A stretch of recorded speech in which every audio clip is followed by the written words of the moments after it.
Good morning.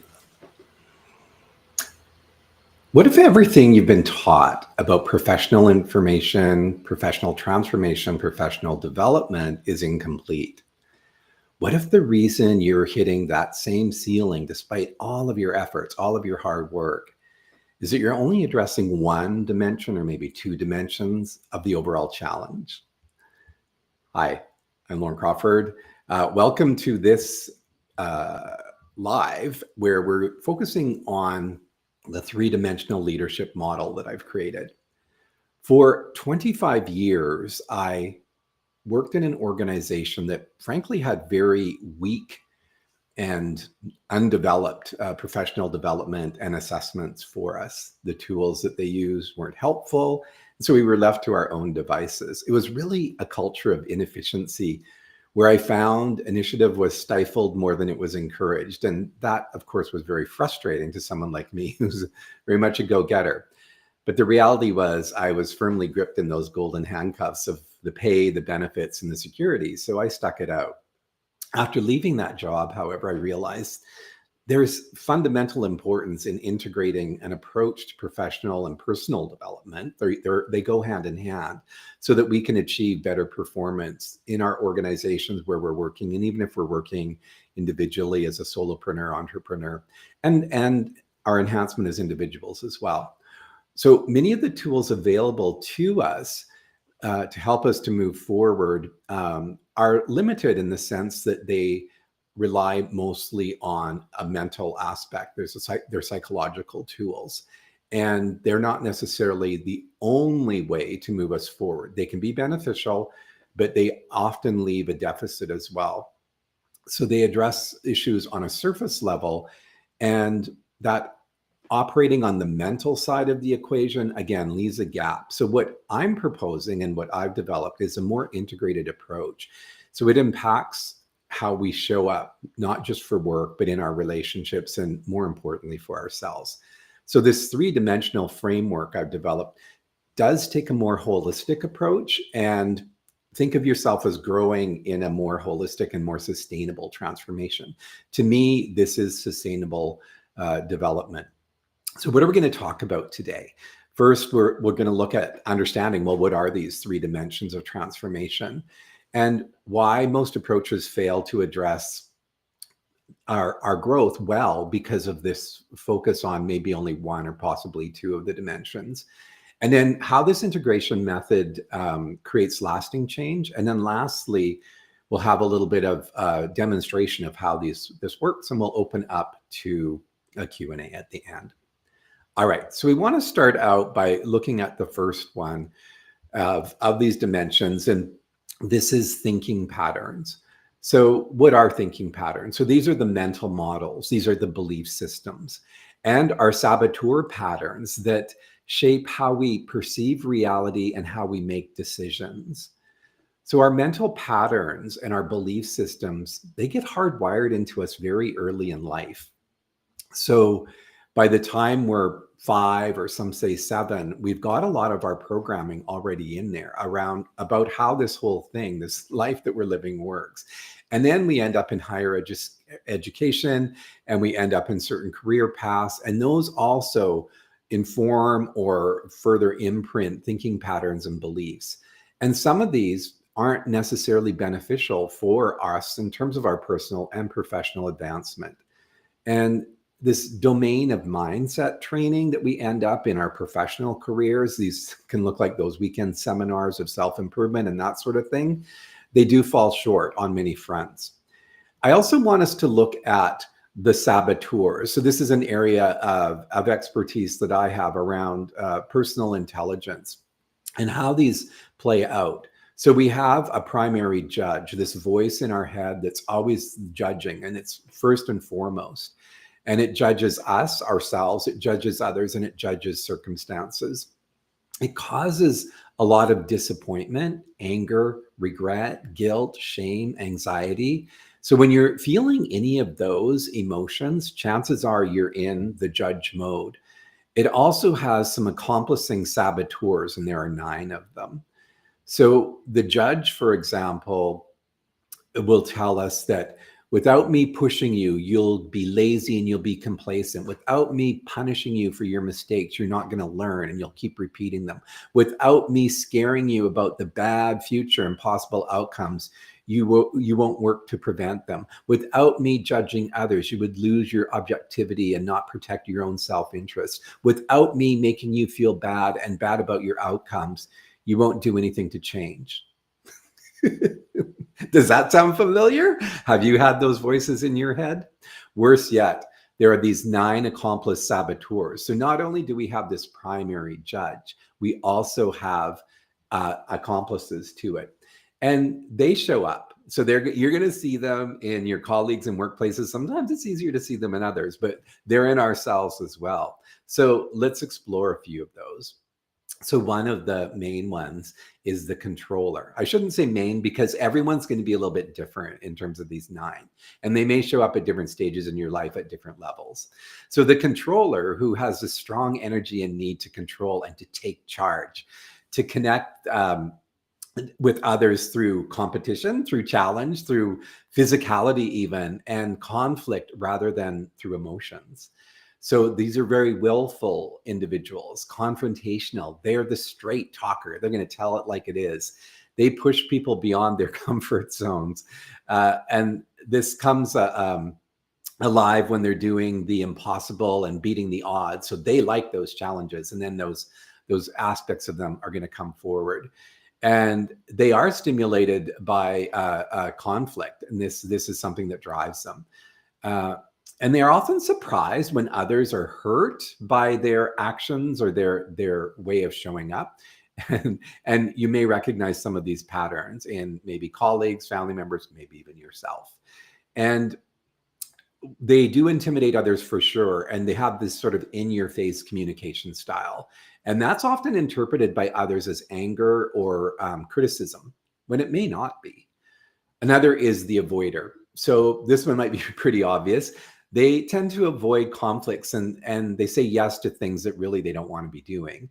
They downplay the importance of the real problems, and they try to deflect these issues onto others or just to avoid them. They have difficulty saying no. They resist others through passive aggressive means rather than being upfront and direct. And there's a loss of self in confronting routines and habits. So they kind of get lost in that. And they will be major procrastinators because they don't like unpleasant tasks, even though unpleasant tasks are part of reality. Let's look at another one, the hyperachiever. And this is me. Very competitive. They like image and status. They're conscious that way. Good at covering up insecurities and showing a positive image at all times. Because what would the expense be of having someone not see you in a good light? They adapt their personality to fit what would most impress others that they are engaging with. Very goal oriented, and they do tend to have a workaholic streak in them. And they're more into perfecting that public image than they are at the deep introspection, that looking within and seeing what might be going on. They can be very self-promoting, and they can keep people at a safe distance just so that people don't get to see the real truth of what's happening. So that's examples of the saboteurs. Now, let's explore a little bit the traditional models of personal development, personal growth. They use tools that focus almost exclusively on mental models, as I mentioned. So also thinking patterns and belief systems. And much of this is measurable and it is viewed as what can be fixable, like what can we fix by using certain tools and techniques that can further engage the mind. And what they're lacking is a deeper component of self-awareness that reflects the whole being. There might be mental, reflections and that sort of thing, but a more integrated reflection of the whole being. This limitation is kind of, if you think of it, it's thinking our way to transformation. So we humans get trapped in this thinking trap all the time, thinking our way through things, think, and think some more. Men in particular, we're geared to more of this left brain thinking, analytical processing, and we can get stuck in that loop. So we try to change mindset, but miss the root problem when we're using these approaches. Mental fitness shows us how we can get out of our heads and into our bodies. And this is an area where I have expertise as a mental fitness coach and a purpose coach. And we need this necessarily as we move into the three dimensions of change. So let's look at an example here just to make this a little bit more concrete. A current client of mine who's a very smart guy, he worked his way up in the organization where he was to that highest position, starting at a lower level and being a hard worker. He had high controller tendencies. He had a high stickler saboteur, and the stickler just wants everything precise and right. He was hyper vigilant. He had that saboteur as well. He had the hyperachiever saboteur. All of those tendencies helped him to rise to the top. And he was able to achieve more in a limited time than many people could. And you might think, well, isn't that a good thing? But here's the reality. It all came crashing down when his body shut down. It just said no more. So he went into burnout mode and was forced out of the workplace. And that led to a 2-year recovery. And eventually the work relationship was severed through illegal means. And now he's in the process of reinventing his life. So this is what can happen when we're not engaging in our own self-growth and self-development in a more holistic way. And this we want to look at from both the professional and I would argue the personal, because they mirror each other. So that's an example of what can go on when we're not looking at a three-dimensional approach to our growth. So I'd like you to take a moment to just reflect on saboteurs. So I gave you a couple examples. There are 9 of them. And when we look at the word saboteur, you'll have a sense of what that may look like or feel like. So I'm going to invite you just to reflect, even if you don't have a name for it, what might be a pattern that you recognize where you self-sabotage. Is it a judge?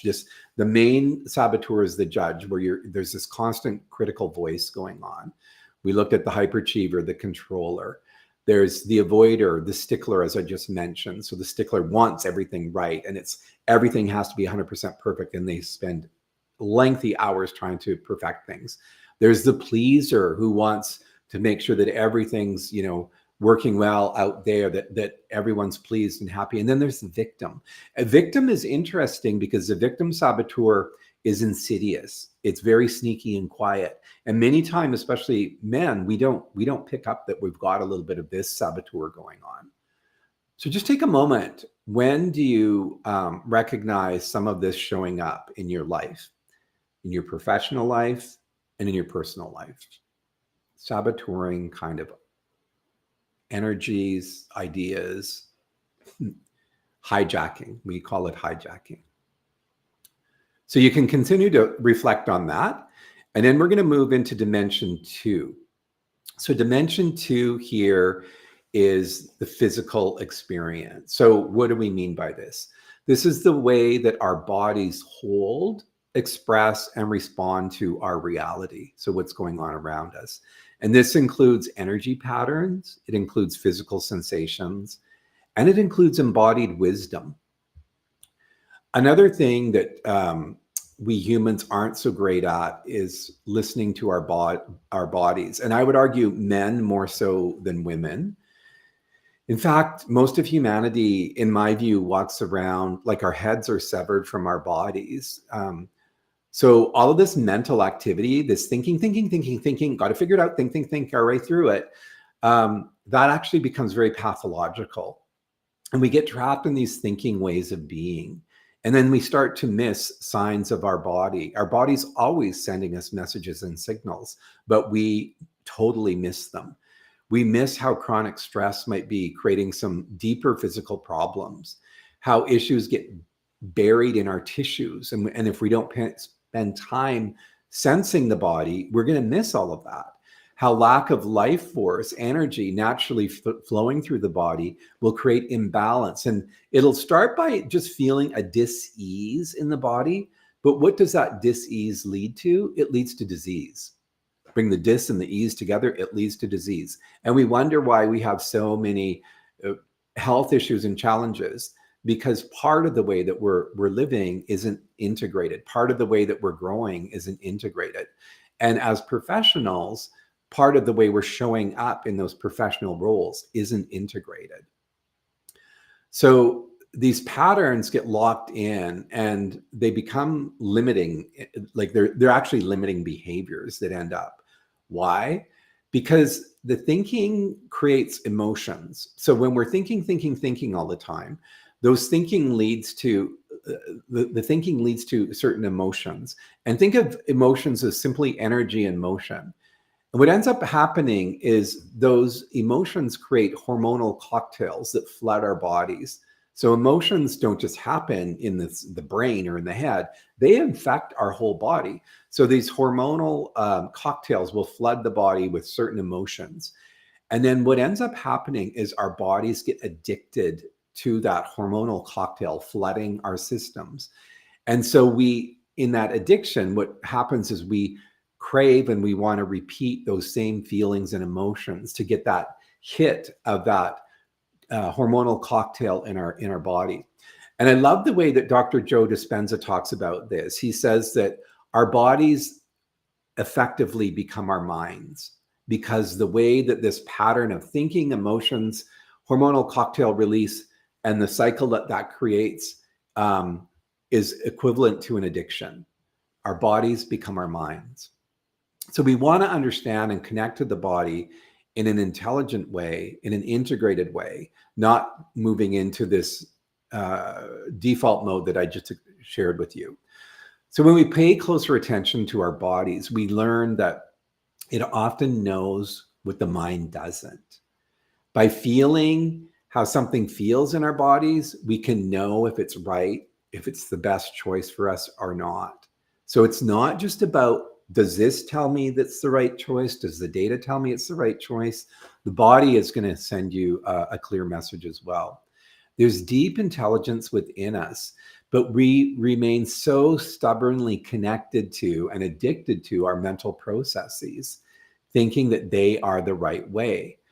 We discredit things that seem like they're too out there, too woo-woo, because they're out of our program beliefs of what's right and wrong. And instead we bulldoze forward until the body refuses any longer. Just like my client, the example I shared with you a moment ago. So, and in that case, even he wasn't prepared to step away. He had to be given a medical directive to do so. So this hard, persistent mental wanting to control everything with the mind and the thoughts, not necessarily helpful. We must therefore bring this physical dimension into our self-understanding, having this body awareness. This is part of personal growth. This is part of how we do our self-assessments, our professional assessments. There is a bidirectional relationship between physical and mental patterns. And these reveal the truths that we must learn to acknowledge and accept. So this body intelligence. So what does research say about this? Well, I love looking at how the Heart Math Institute looks at things, and it looks at heart coherence. And it is shown how physical states directly influence mental functioning and decision-making. And many of the techniques used in creating heart coherence are actually the same or mirroring tools that we use to address our saboteurs, which I'm going to discuss in just a little while. So this is amazing work. And when we look at it from an energetic perspective, or energetically speaking, how I like to work with clients is, a lot of times when we start having our conversations, they'll be like, I think this. Well, I think. And I'm like, okay, let's just pause. And I invite them to drop into their heart. And this can be really like, what do you mean drop into my heart? So we want to get to this place where we can drop into our heart center. I'm not talking about the physical organ that's pumping blood. I'm talking about the energy center in the middle of the chest. There's a powerful intelligence there. It's the second mind. there's also a mind in the gut, right? So we don't just have the intellectual mind to draw upon. So this idea of connecting with the intelligence in the body is so important. We have wisdom there, and we can make better and more informed decisions when we tap into that. This intuitive aspect, in my view, must be brought out of the sort of like closet where it's kind of locked away and brought into our realm of professional dynamics and how we look at growth and personal development and professional development. And recent research has been done on the neuroscience of embodied cognition, which is very cool, and how our physical states affect decision making, just as the Heart Math Institute. The classic models of decision making are really minimal and simplistic economic models. So they're isolated in such a way that everything is really rigorously monitored.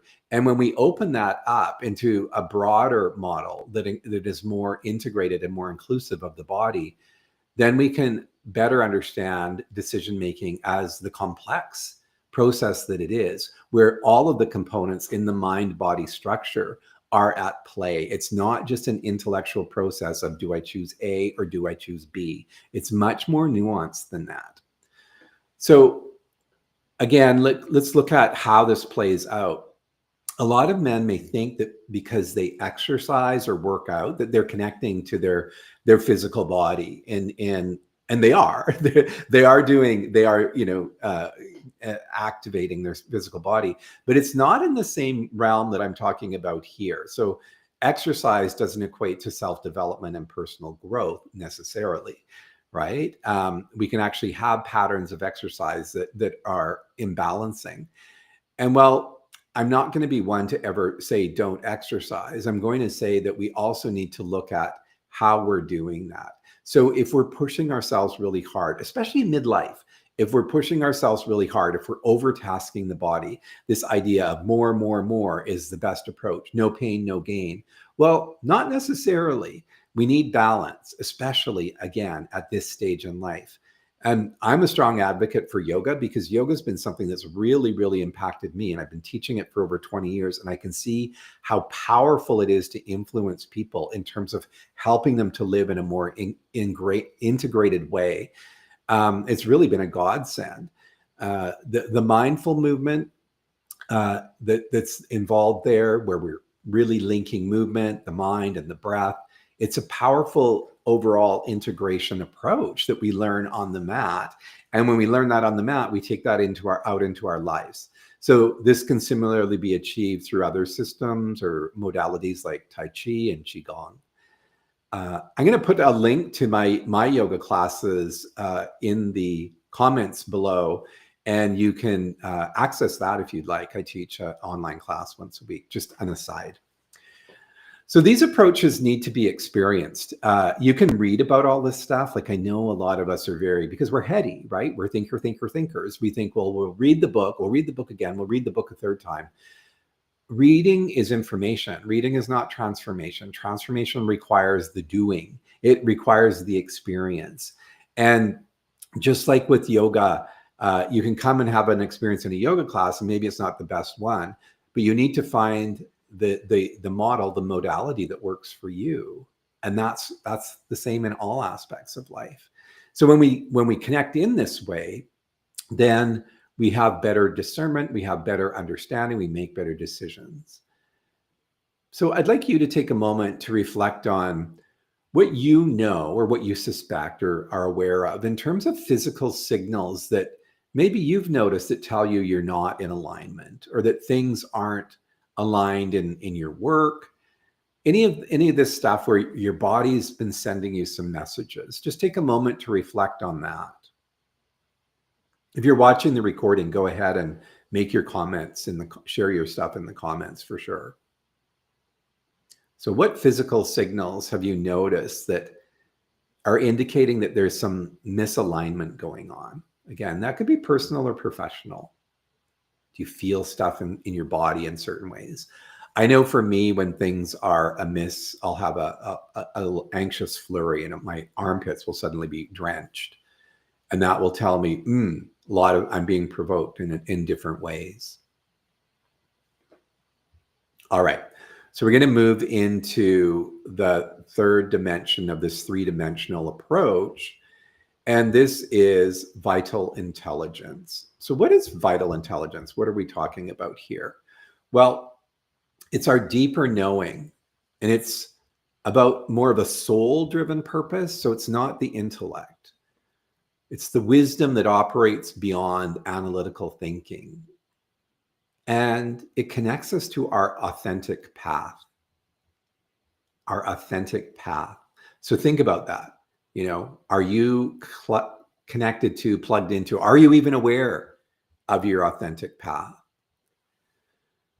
So I did provide a brief overview of the saboteurs above, and we want to maybe look a little bit more at that as we go into this vital intelligence stuff. It's important to distinguish when a saboteur is messing with your mind, as opposed to, is that an intuitive thought that I'm having? So is it intuition that's coming at me? Is it that heart mind that's speaking to me? Is it that gut mind that's speaking to me? Or is it a saboteur kind of messing with my head? I always do this when I talk about the saboteurs, because it's like that voice back there that's blah, blah, blah. So the saboteurs are going to constantly be telling us lies. And they get us stuck in patterns of doubt. And they are essentially based in negativity. So if you're experiencing some negative thoughts, chances are you're stuck in saboteur mode. One of the saboteurs, or maybe they like to play off of each other, so it could be more than one, are messing with you. The saboteur interference will feel like a lot of mind chatter. It's very tight and contracted, and it's based in fear. And it's going to have a negative tone for sure. You'll feel a little bit caged in. So to the last section on the body, you might feel tight in your body when things aren't going well, right? And that's that caged in kind of thing. So when we have that awareness, that body awareness, then we're able to, again, link here into this deeper vital intelligence in a more succinct way. So the saboteurs are also largely left brain activity. So, and I'm really making this super simplistic so that we can just understand it. Left brain is where all the logical, analytical, linear, rational thought processing happens, right? And as I mentioned, the saboteurs are also steeped in fear. So they want to protect us. Initially, they come from a good place, but then they get blown out of proportion as we develop these as children, and then as adults, they get totally blown out of proportion, and they don't serve us well. They actually interfere. So with vital intelligence, we all have to get to this place of recognizing that we have mental patterns, that these saboteurs and the way that our society privileges left brain thinking, that these all prevent us from tapping into vital intelligence. So again, what does it look like? It's this idea of getting out of your head, dropping into that heart-centered, trusting those deeper impulses that come up. And this can be a hard sell, because a lot of us will think, well, that stuff's woo-woo. It's not based on any science. It's not real. It is real, because it's who we are. And don't just take my word for it. Take what Jeff Bezos, the head of Amazon, had to say, and think of Amazon and think of him. He's one of these pillars of modern society, as a multi-billionaire who's created this analytically data-driven organization. But what did he have to say? All of my best decisions in business and in life have been made with the heart, intuition, guts, and not analysis. He goes on to qualify that sometimes decisions can be made with analysis, and if they can be, maybe they should be. But then he clarified that further by saying, well, analysis is necessary for some decisions. The most important and strategic ones are ultimately guided by intuition, taste, and instinct. So that's coming from one of our modern pillars in society. Like them or not, that's powerful stuff. And many other high-level CEOs draw on their gut impulses, on ideas that come to them when they're out for a walk in nature. And maybe you've read some of this in some of these bios that are out there, right? They'll have a flash of insight in their morning run, or maybe while they're sitting in meditation. So these answers and solutions are revealed to them. They're not a product of thinking hard. And that's what the saboteurs will have us do. Think harder, think harder. Let's get a bunch of people together and brainstorm and think hard. And that's not necessarily going to take us to the correct or the right answer that is needed. So it's not coming from overthinking and mental engagement. So here are some other examples. Charles Darwin, the forefather of a lot of our modern understanding, some of it now being criticized, but because it so compartmentalizes things. But he scheduled contemplative walks every day. So he had a garden where he did his contemplative walks, and that's where he got a lot of his insights. Albert Einstein viewed his daily walks at Princeton as an integral part of his creative process. How cool is that? Steve Jobs was famously known for doing these walking meetings where they walked side by side, because he felt like that communing of walking side by side instead of across the table from each other fostered much more creative and interesting and natural interaction. So the other thing about this three-dimensional thing is it's steeped in us as natural beings. So the challenge with all this is that our personal and professional regimes aren't here yet. They haven't arrived at this stage, but we must make a bold pivot if the human and organizational development that we're striving for the social change that is so needed out there, for the corporate culture change that's needed, for the changing of the geopolitical landscape that's out there. We must step away from some of these outdated models of personal growth and self-development that are limited to mental processes and that are privileged by corporations and individuals as well. So no longer can we look at this more holistic and integrated approach as being out there or for those people. It needs to be included in all aspects, all walks of life. So when we do the necessary self-discovery work in midlife, this helps us to reconnect with purpose, because you don't have the same purpose you did in your 30s and 40s. If you think you do, you might want to revisit that. So some of the angst we start to feel in our mid-late 40s into our 50s and 60s, that's because we've lost focus with purpose. We've lost our connection, our alignment with purpose. So when we can align and we can move into that, again, deeper understanding, we can really achieve enhanced and sustainable performance in all areas, better relationships, our overall well-being. And who doesn't want that? This is where fulfillment in life comes from. It's not about chasing the title, the dollar figure, the material stuff. We start to realize that at some stage in our lives. Those who don't and stay connected and stuck in that realm are ultimately going to be missing a big part of the overall picture. So I would ask, what's the holdup in terms of making these changes? Well, it starts with you. You start in your personal life and you bring it to your organizations, whatever level you're at in those organizations. So my connection to vital intelligence happened quite by accident when I started down the yoga path and started to use breath work and meditation. The whole lens through which I saw myself shifted. And I was better able to show up in my life as a more integrated whole. This certainly wasn't an overnight thing, trust me. And I was known as the angry guy, like at work and in my personal life for sure. If you talk to my family members, I was the angry guy. I was just steeped in anger. And so when we start to do more of this integrated whole work, it shifts us on so many levels. There's only so much mental personal development we can do. We need more integrated aspects of that. So it's not about necessarily just attending these weekend workshops or an emotional intelligence seminar. We have to start to think bigger than that, so that we can begin to break down these patterns and make our lives more rich and fulfilling on so many levels. We need sustainable practices to create the sustainable change that we're looking for. And mental fitness will help with that mental side of things, as does meditation. A balanced mind and body integration activity will weave in that physical dimension. And when we do this, we learn to trust our inner guide more.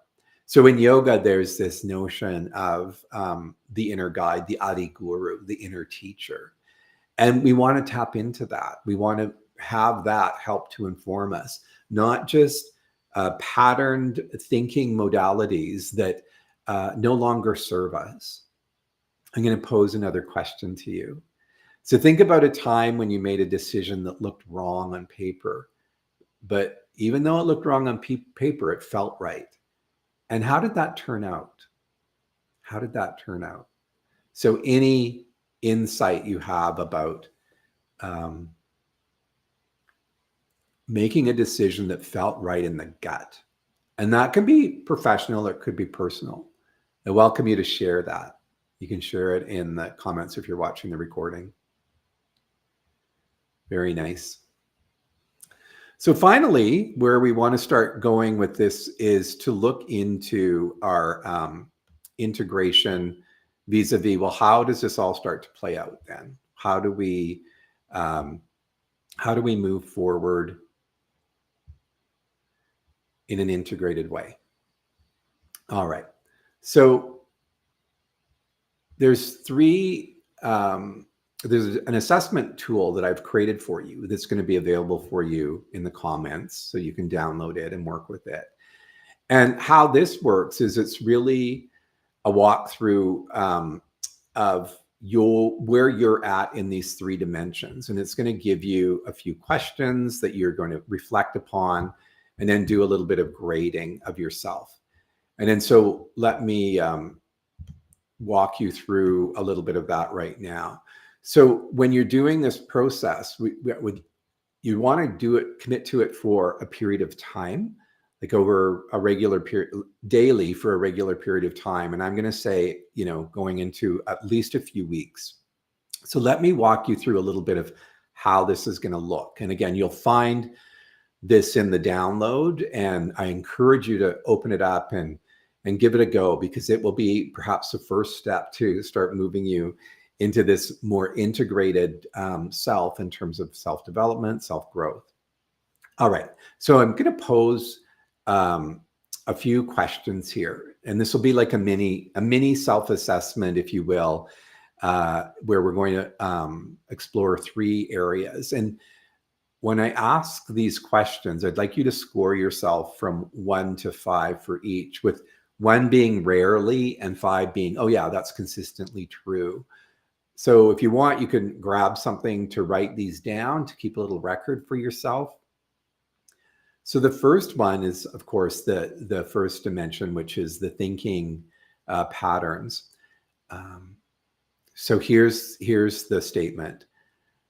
I can identify when my saboteurs are active and shift to more helpful thought patterns. And again, if you're not sure of the exact saboteurs, just think of it as that critical thinking stuff. I can identify when my saboteurs are active and shift to more helpful thought patterns. 1 is low, 5 is, yeah, I can do that all the time. The second one, physical experience. I regularly notice how my body feels during work and use this information to guide my decisions. I regularly notice how my body feels during work, and I use this information to guide my decisions. So when you're in a meeting, you're working on a project, you're working with a team, how often can you drop into your body and just know what your body is feeling and telling you? Not so good at that. 1, yeah, I do that all the time. 5. Good. And the last one, of course, is the third, the vital intelligence. So my work decisions honor my deeper purpose, even when it's challenging.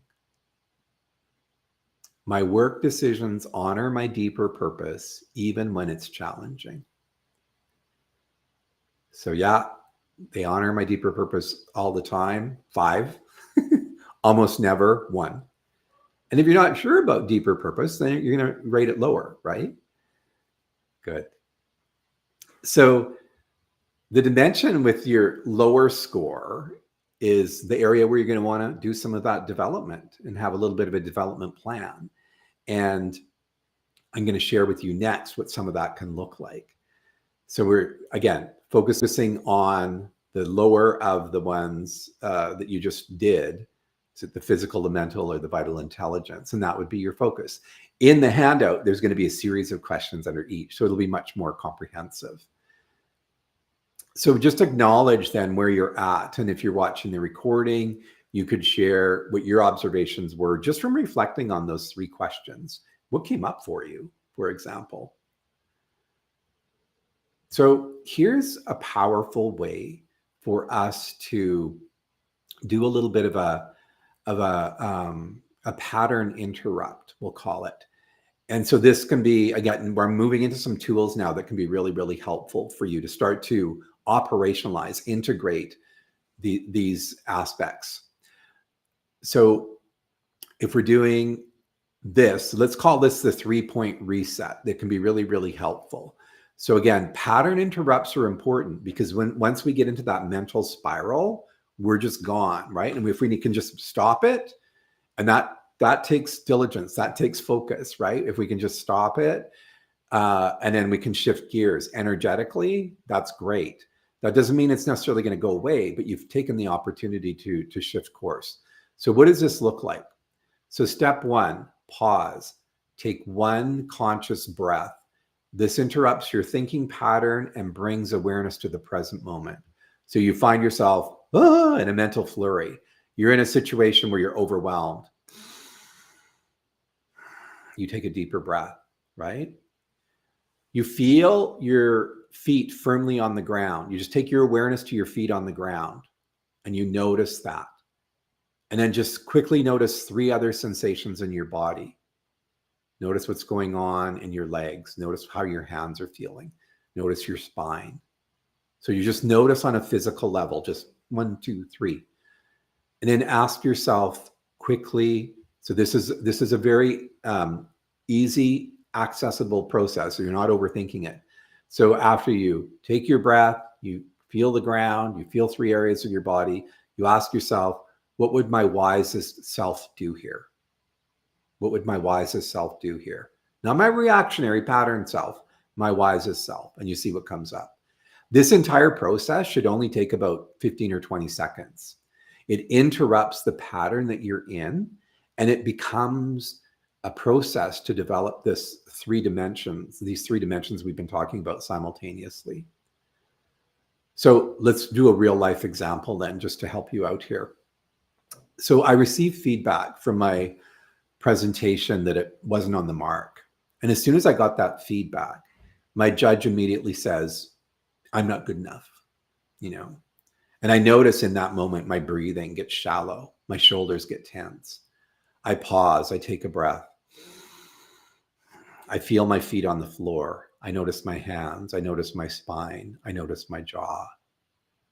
I ask myself, what would my wisest self do in this situation? And then the response might be, well, know that this isn't about your self-worth. This isn't a reflection on you. So the wiser self calms you down. And then from that reset state, you can then respond thoughtfully. This is about learning how to be out of that reactionary mode that so many of us get into, that spirals us and winds us up. All right. So I'm going to share with you now yet another practice. And this is something you can start to do immediately. So the 3-dimensional check-in only takes, again, a couple of minutes each morning to do. And this is described in the handout again, and the reminder will be there for you to activate this. So Think of this, and you can modify in whatever way makes sense for you. But so if you want to start to program yourself in a way that you are more set up for your day from the thinking dimension, you can start by asking, and this could be you're sitting in your car and you're going to head off for work. So before you put it into gear and go, again, you create these little methodologies.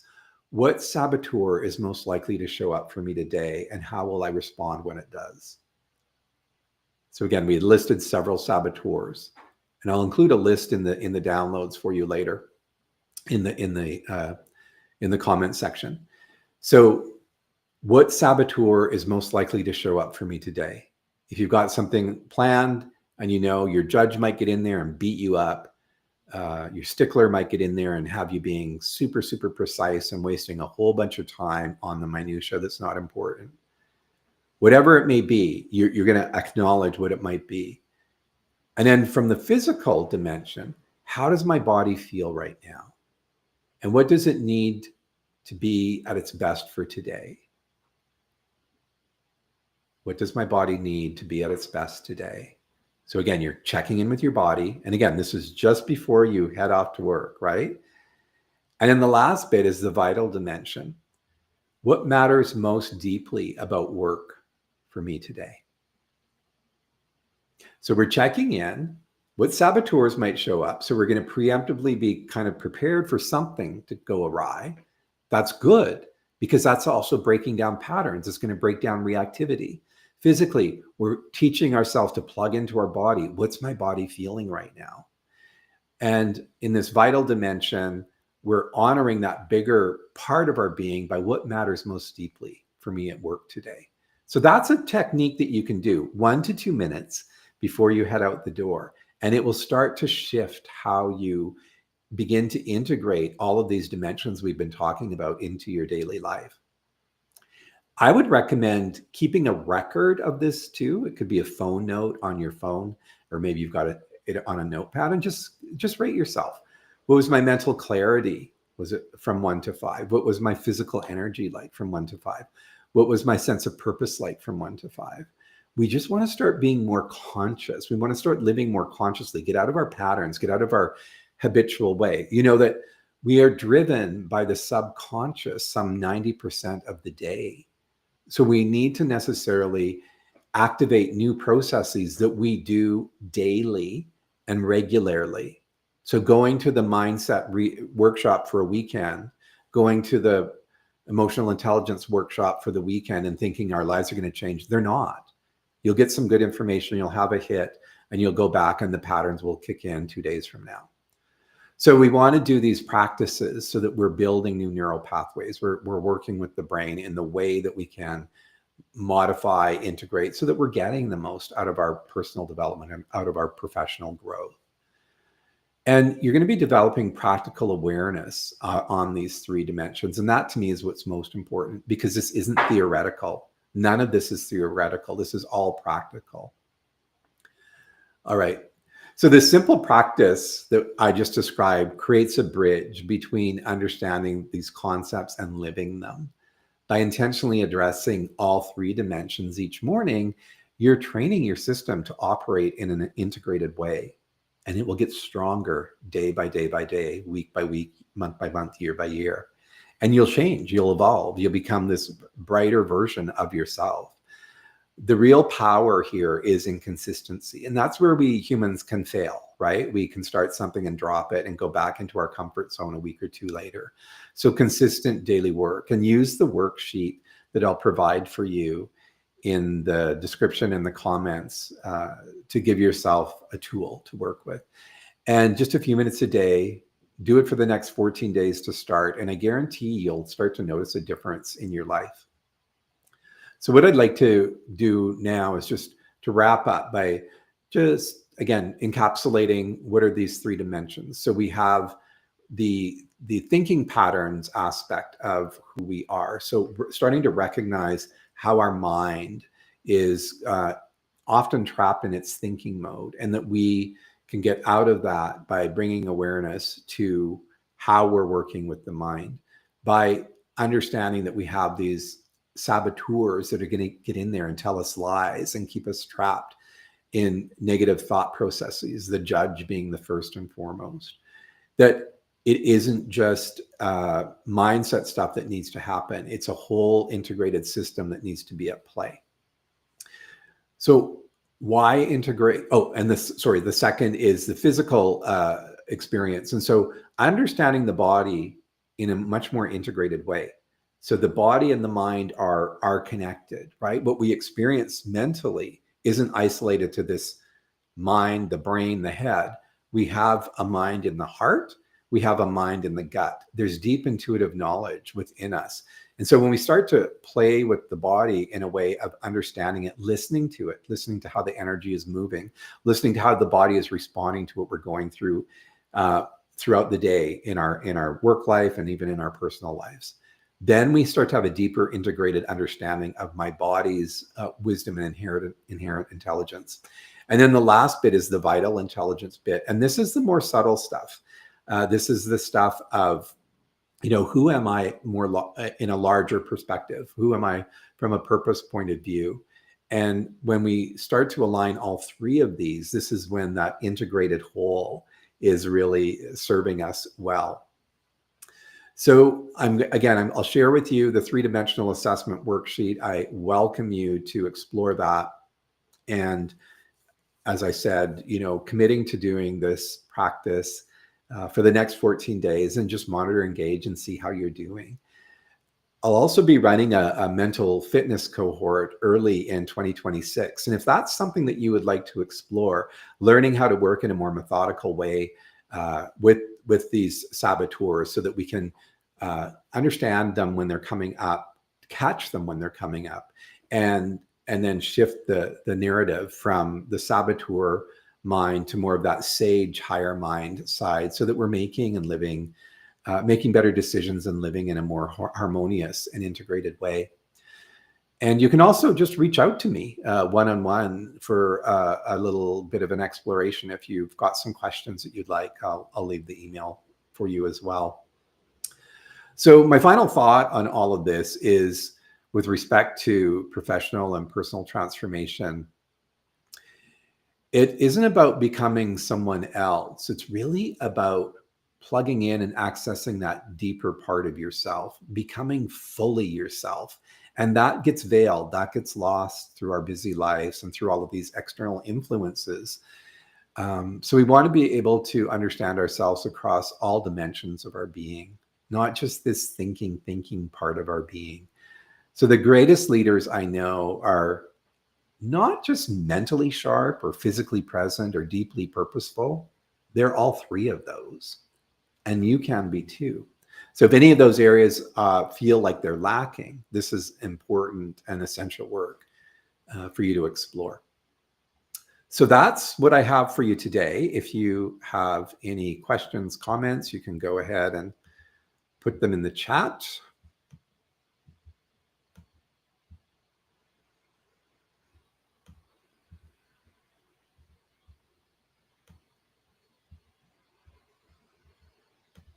I'll just hang out here for a moment, see if we get anything coming in.